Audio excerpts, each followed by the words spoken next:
Кандайсыңар? Суроо илим алганда үйдөн эле китеп окуп алса болобу же сөзсүз эле бирөөдөн сабак алыш керекпи?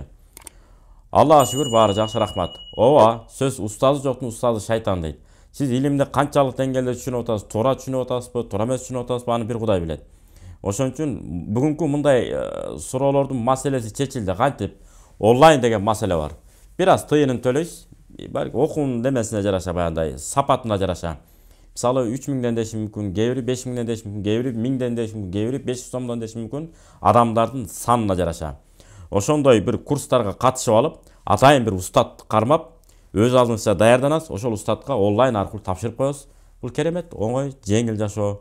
Ошол жагына эмне кылышыңыз керек? Өтүп, сабагыңызды алдыга жылдырсаңыз болот. Эртеңки күнү тажвидтериңизди ката үйрөнүп алган болсоңуз, туура эмес окуп калыптанып алган болсоңуз, эртеңки күнү туура окуган бир мугалим таап алып, эгер окуп оңдотуп алайын, түзөтүп алайын дей турган болсоңуз, оңдош дагы, түзөш дагы өтө кыйын, татаал болот.